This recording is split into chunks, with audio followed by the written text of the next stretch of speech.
ಮೈಸೂರು ಸಂಸದ ಯದುವೀರ್ ಪ್ರಯತ್ನದ ಫಲಶ್ರುತಿ, ತಂಬಾಕು ಮಾರಾಟಕ್ಕೆ ಅನುಮತಿ. ಮೈಸೂರು ಕೊಡಗು ಲೋಕಸಭಾ ಕ್ಷೇತ್ರದ ವ್ಯಾಪ್ತಿಯ ತಂಬಾಕು ಬೆಳೆಗಾರರ ಸಮಸ್ಯೆಗಳು ಹಾಗೂ ಮಾರಾಟ ಕುರಿತು ವಿಷಯವನ್ನು ಕೇಂದ್ರ ಸರ್ಕಾರಕ್ಕೆ ಮನವರಿಕೆ ಮಾಡಿಕೊಡುವಲ್ಲಿ ಮೈಸೂರು ಕೊಡಗು ಲೋಕಸಭಾ ಕ್ಷೇತ್ರದ ಸಂಸದ ಯದುವೀರ್ ಕೃಷ್ಣದತ್ತ ಚಾಮರಾಜ ಒಡೆಯರ್ ಯಶಸ್ವಿಯಾಗಿದ್ದು, ಈ ನಿಟ್ಟಿನಲ್ಲಿ ತಂಬಾಕು ಮಾರಾಟಕ್ಕೆ ಕೇಂದ್ರ ಸರ್ಕಾರ ಅಧಿಸೂಚನೆ ಹೊರಡಿಸಿದೆ. ಈ ಸಂಬಂಧ ಪತ್ರಿಕಾ ಪ್ರಕಟಣೆ ಹೊರಡಿಸಿರುವ ಸಂಸದ ಯದುವೀರ್, ಸಂಬಂಧಪಟ್ಟ ಸಚಿವರನ್ನು, ಹಿರಿಯ ಅಧಿಕಾರಿಗಳನ್ನು, ತಂಬಾಕು ಮಂಡಳಿಯ ಅಧಿಕಾರಿಗಳನ್ನು ಭೇಟಿ ಮಾಡಿ ತಂಬಾಕು ಬೆಳೆಗಾರರಿಗೆ ಅನುಕೂಲವಾಗುವ ತೀರ್ಮಾನ ಕೈಗೊಳ್ಳಬೇಕೆಂದು ಮನವಿ ಮಾಡಲಾಗಿತ್ತು.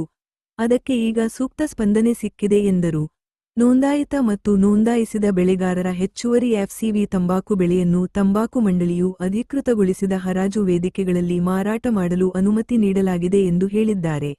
ಫ್ಲೂ ಕ್ಯೂರ್ಡ್ ವರ್ಜೀನಿಯಾ ತಂಬಾಕನ್ನು ಎಫ್ಸಿವಿ ತಂಬಾಕು ಮಂಡಳಿಯ ಅಧಿಕೃತ ಹರಾಜು ವೇದಿಕೆಗಳಲ್ಲಿ ವಿಲೇವಾರಿ ಮಾಡುವ ನಿಟ್ಟಿನಲ್ಲಿ 1975ರ ತಂಬಾಕು ಮಂಡಳಿ ಕಾಯ್ದೆಯಡಿಯಲ್ಲಿ ವಿಧಿಸಲಾದ ನಿರ್ಬಂಧಗಳನ್ನು ಸಡಿಲಿಸಲಾಗಿದೆ ಎಂದು ಸಂಸದರು ವಿವರಿಸಿದ್ದಾರೆ. 2025ರಿಂದ 26 ಋತುವಿನಲ್ಲಿ ಉತ್ಪಾದಿಸಿದ ಎಫ್ಸಿವಿ ತಂಬಾಕಿಗೆ ಪ್ರತಿ ನೋಂದಾಯಿತ ಬೆಳೆಗಾರರು ಪ್ರತಿ ಕಿಲೋಗ್ರಾಂಗೆ ₹1 ಮತ್ತು ಮಾರಾಟದ ಆದಾಯದಲ್ಲಿ ಶೇಕಡಾ 5% ಮೊತ್ತವನ್ನು ತಂಬಾಕು ನಿಧಿಗೆ ಕೊಡುಗೆ ನೀಡಬೇಕು ಎಂದು ಅಧಿಸೂಚನೆಯಲ್ಲಿ ತಿಳಿಸಲಾಗಿದೆ ಎಂದು ಸಂಸದರು ವಿವರಿಸಿದ್ದಾರೆ.